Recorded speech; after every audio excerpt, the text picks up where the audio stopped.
So what I'm going to talk about today is the open source project Tessera. Anybody here is familiar with Tessera, has heard about Tessera in any shape or form? Okay, a couple of people. What is Tessera? Tessera is an open source project, as I said, that aims to offer a consistent and scalable framework for analytics.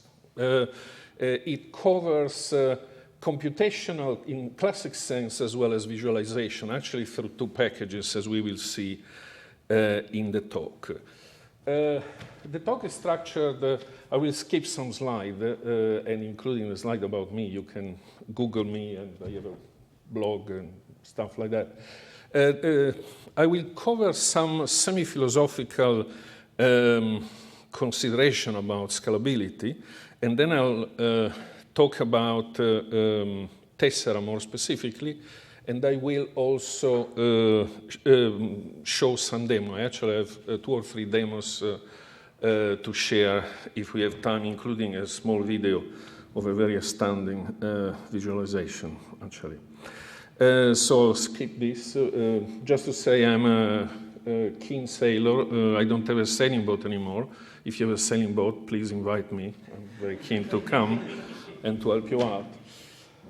So what are we talking about? We are talking yet again about data exploration. Data exploration is a kind of a journey, if you like. And to me, I see sometimes, obviously I work as a consultant as a system integrator on different type of projects. But sometimes I like to consider myself a bit like, I don't know, a data journalist or a data artist, if you like. I don't know, something like that. Somebody that goes and finds maybe some open source data sets and is trying to find some sense out of it and discover some hidden truth, maybe, or maybe some just a plain truth that was probably quite evident per se, but will be even more clear once is some sort of supported by data. What is it that you do when you embark yourself in such a journey? Well, obviously, it is a journey that is not mapped at the beginning. You don't have a chart. You don't have a route very clear. So you work through iterations. And obviously, the ability to have a very flexible computing environment, to have very advanced visualization, the ability potentially to scale is very important. Why to scale? Well, because sometimes you don't get the data all at once, or maybe you don't want to analyze the data all at once. So you want to do it sort of gradually, maybe starting working on your laptop. This leads to the concept, if you like, of what I call scalable analytics. We've been talking about big data, small data, now for a few years. I think we should talk about small-scale analytics, large-scale analytics. What are the crucial points that we have to worry about? I am a strong supporter of Shiny, as Amy kindly mentioned.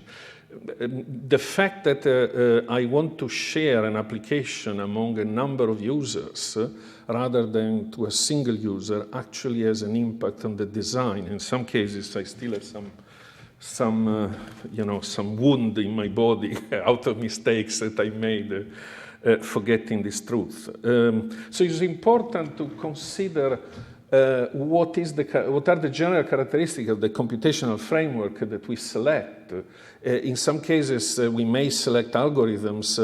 Are they scalable, and to what extent are they scalable? And what about the visualization? If I have to visualize, I hope to show you this video where basically it's possible to see, to visualize 1 million charts in a very simple way. I mean, if you have to do something like this, is that scalable? Well, probably it is.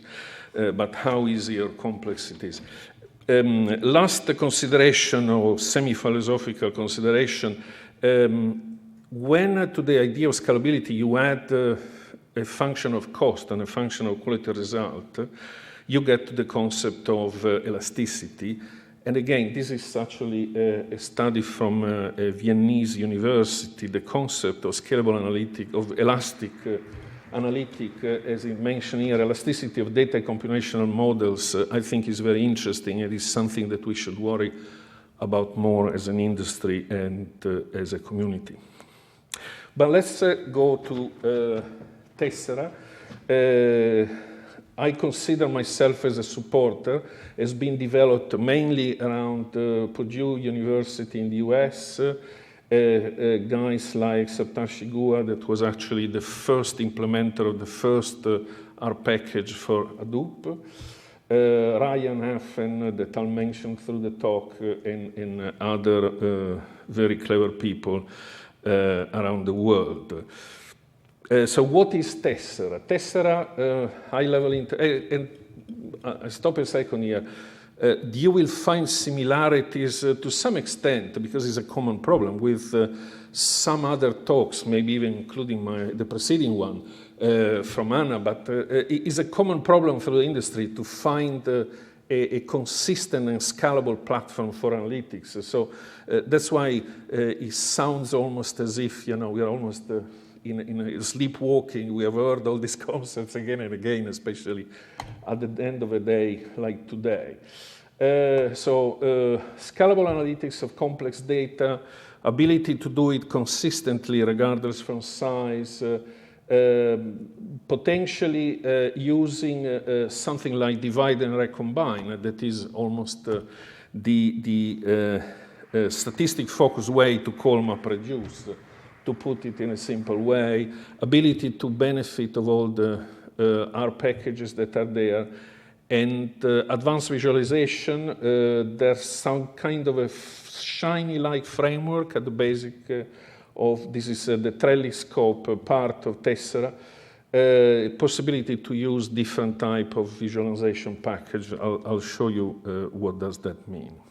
So what is the architecture? The architecture is potentially the idea to have to use these two packages, DataDR and Trelliscope. Trelliscope is the visualization element. The DataDR is the data computational framework more in a classic sense, to use divide and recombine and to map to a different type of key value store.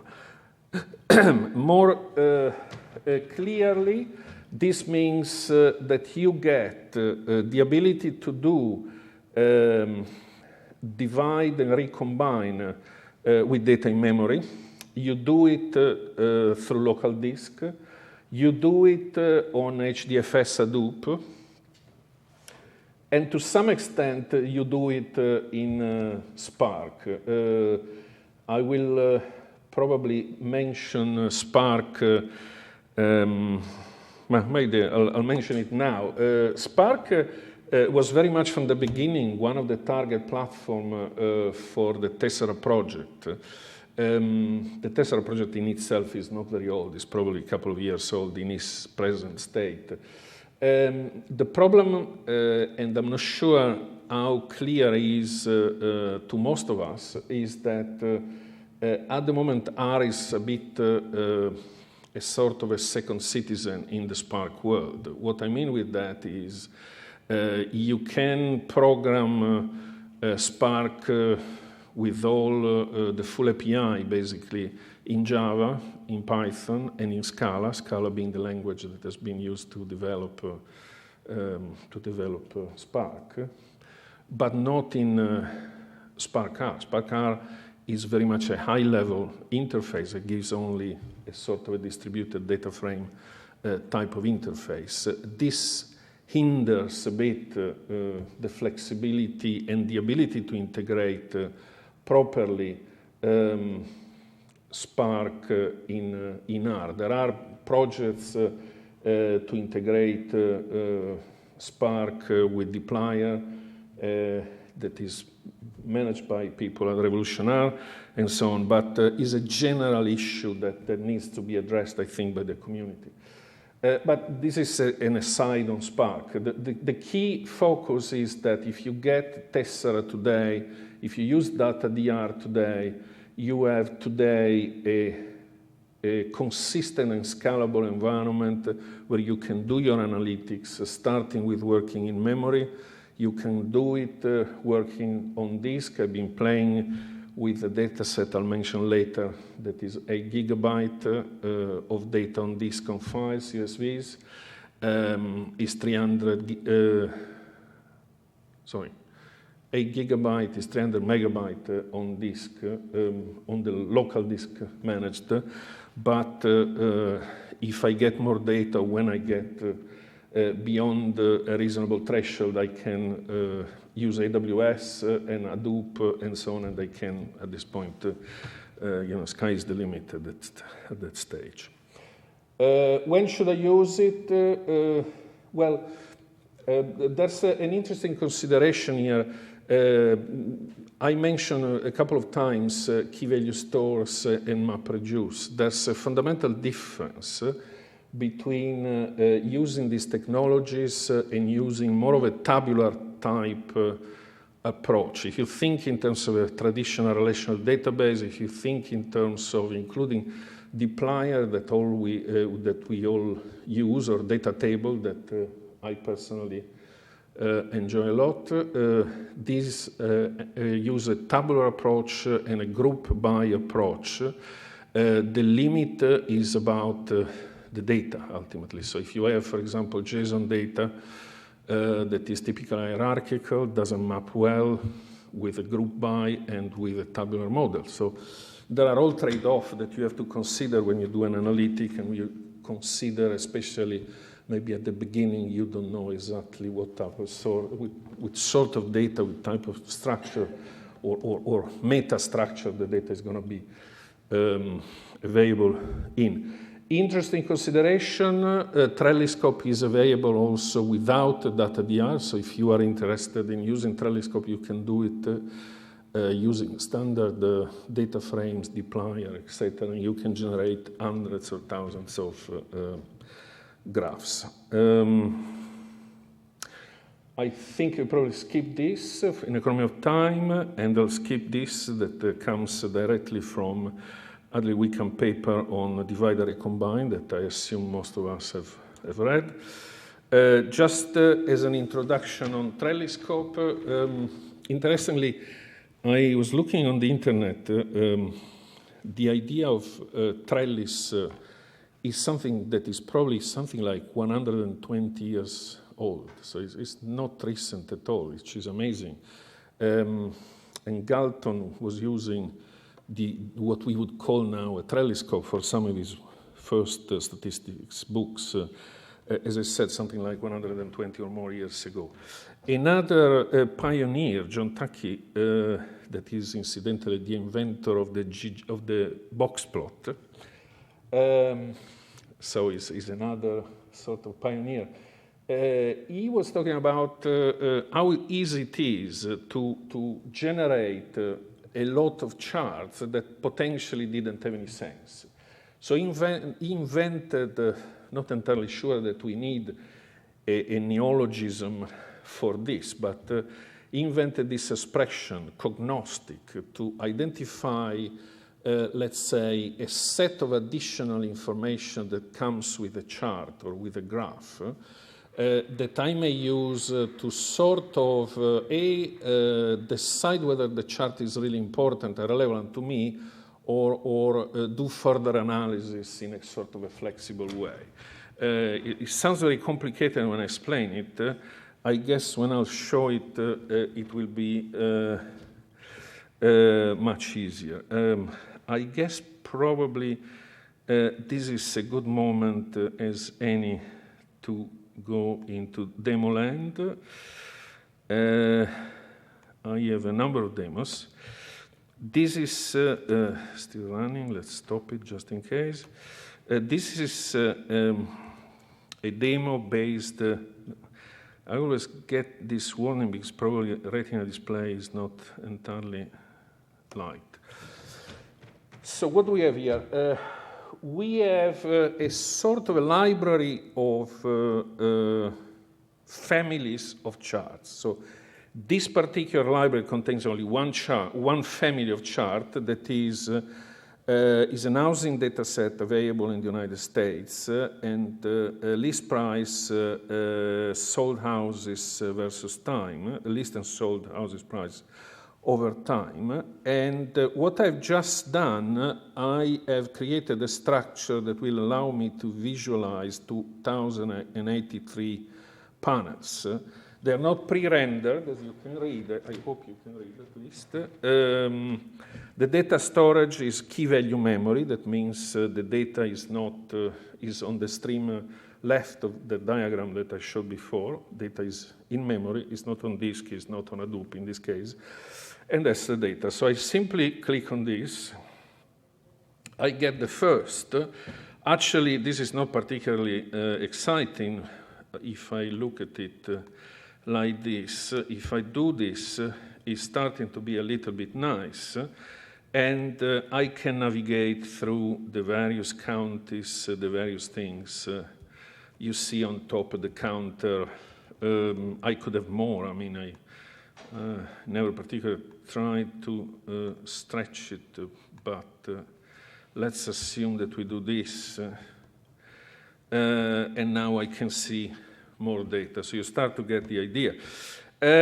So let's go into the cognostic so that we can understand what this means in a way. So this is all about the cognostic. First of all, I can filter my data. So, and here I have a number of filters with the distribution. I can see number of observation, latitude, longitude, list range, etc. I can select, reorder, and pick whatever I want. I can do some type of analysis on the mean list price, on the mean sold price of this data, including some bivariate analysis. For example, I can see the mean list versus mean sold. As expected, that's a sort of a near to linear thing of the data. I can do more of this type of analysis. I can, through this, including add more data or reduce more data. There is in particular, this is quite interesting, but I noticed for some reason I need to reset almost this to be able to show it. I want to... It's just a nice touch, I think. I can introduce, I have in the data also a reference to the Wikipedia link of the county and a reference to Zillow. Zillow is a website in the US that tells you about pricing, house prices, etc. in a particular area. There is also a geographical map and so on and so forth. And I don't have an internet connection at the moment, but if I click on this, I can go directly to the page. So I guess this starts to make some sense and start to give some idea. Amy, how much time? A lot of time, fantastic. So I want to show maybe another quick example of analysis, because in a way it comes, this is mine, but I'll show it later. This is an example of on-disk analysis, and this is done on top of another very interesting data set about taxis in New York. You may have seen this. Errors, failure to create server. How come?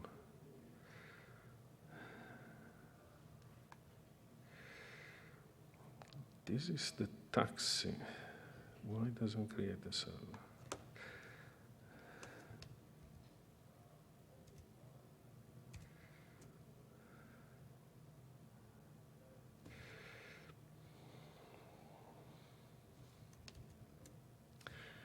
No, there is something that I probably need to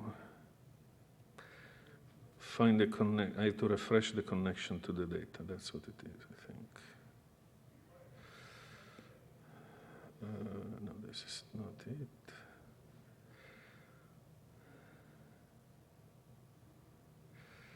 I'll just give it.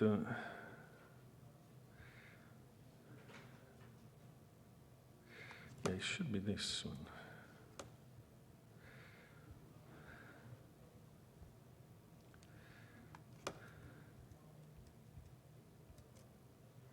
No, there is some other type of issue that I'm not at this stage able to debug. Is a pity because I had very interesting ggplot visualization with it. Okay, so I'll move on to my, unless is, just let me try last time, just in case there's a problem. There was a conflict because it was open on the other side. So that's what I meant. In this case, I have the ability to choose two different visualization. One is 240 panel, and latitude and longitude of pickup location for trips, and the other one T% by time of day. So let's see the first one.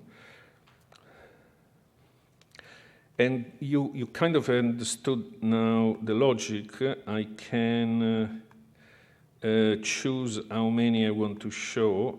Usually 8 is a good number, even if it's not the top number, as we learned this morning, but is a good enough number because it gives a good space. And I can, through this, move about and analyze my data. So it's just another example, in this case using ggplot2 rather than using just the standard core abilities. So I'll close this and I'll move. So what I used for this, well, people that have seen some other presentations that I've done know that I've been working as an external consultant for the police, and obviously I guess everybody's interested in data from the police. What particularly is of interest for me is the fact that everybody talks about crime statistics and crime statistic by location and stuff like that, but to me the most interesting thing ultimately is to understand whether the police as well as the legal system as a whole are efficient enough to be able to send enough people to jail, and how efficient are they, and how efficient are one compared to the other. Okay, so that's a very nice data set that are being used by many people, frankly, that contains also outcome type of information. In this case, I confess I cheated a little bit because I used data tables. I didn't have much time to do anything else. Obviously, what you know best is what you use in these cases. Just to specify, this is what I've used to generate what I'll show in a moment. Once the data is structured, this you create a simple function. This uses an HTML widget called RBokeh that I'm not sure if you heard before, but is made by the same Ryan Affen that is member of the Tessera project. Have you heard of RBokeh? Is the R version of the bokeh visualization that has been done by Continuum Analytics, that are the people behind one of the main Python distribution. So this is the first lines. Where is this pointing?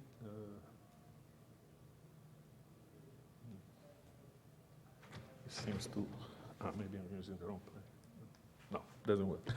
The line where is the cursor anyway, I'll highlight it. You create a function that uses RBokeh, these 3 lines basically. And then with this further call to qtrellis, that is part of Trelliscope, you generate what you will see in a moment. Actually, I can directly run it. Maybe not, because I'm not sure if I have the data ready. So I'll just run it from the library, if you like, from the store version, to lack of a better expression. So again, I have to adjust. In this case, 8 is just about right, because I have 8 categories. So I have 43 police forces, and I have local resolution, no suspect identified, offender not guilty, offender sentenced or dealt with otherwise. There was one of the outcomes is offender otherwise dealt with. That looks mafia style at the very least. I don't know. I'm really scared to even ask a question, but I'll try to find out. So pending investigation, it means that still there is no clarity on what is the outcome. Suspect charged. Charged doesn't mean that it's being sent to jail. And unable to prosecute. I actually sort of, something I call reverse performance, I added together all the no suspect identified, the non-guilty, unable to prosecute, to basically combine all this sort of a gray area to find out ultimately among the 43 police forces who is the most, I talk about police forces, I should say the police forces and legal system, who is the most efficient and who is the least efficient. Actually, I was expecting some kind of a ha-ha type of moment, some ha-ha type of revelation. I didn't get one, I confess. I got obvious considerations. So if we go to the City of London, to Greater Manchester Police type of thing, etc., there's a lot of inefficiency. As you can see, for example, this case is the City of London. The results are not particularly great. But if you think who is the best, probably who's the best is closer between. Is anybody here from Wales by any chance? No, well, because probably Dyfed and Powys, the police force of Dyfed and Powys, is probably the best in the country in terms of efficiency, in terms of being able to have a very small, let's say, to have very small offender non-guilty. If you see up here, that is probably the winning streak. The other one is Norfolk, and probably Cumbria, if I remember correctly. Norfolk, I respect, obviously, I'm a guest in this country, so I respect, by definition, everyone. But I think Norfolk is a kind of place that unless you have a reason to go there, you don't go. You know, so probably. I'm very sorry. As I said before, I apologize in advance. But this is good because the effect of it is the police becomes very efficient because probably they know, you know, we have an expression in Italian that is probably not translatable. They know their chicken, you know, they know their people. They know who to look after. And the result is that they have very good conviction rate. That's the balance, you know what I mean? So places like Wales, Norfolk, Cumbria are among the best. As I said, I was hoping to somewhat more of a ha-ha moment, but I think is the classic type of analysis that unless you have something like this tool, so simple to use, you have seen the lines of code, very, very minimum, is very difficult to achieve. I haven't particularly spent time, but let's say you can navigate Not sure, probably now there are too many, is a bit difficult, but you can, yes, you can make it bigger. No, but unfortunately that's a little bit of, and then you can reset it to the original size or thereabout, yes. So you can do all this, playing with this, and as I said, you can have different type of widgets, different type of things.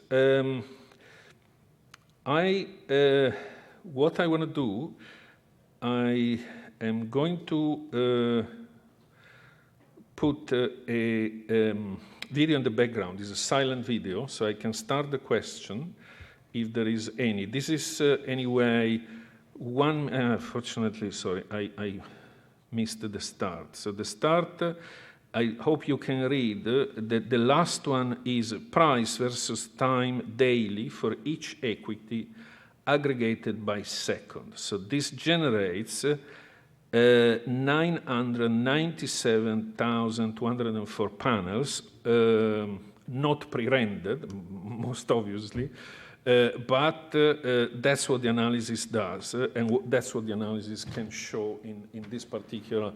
So you see in this video display. Is there any question? I have many more slides, sorry, but if you're interested, you can look at them without any problem.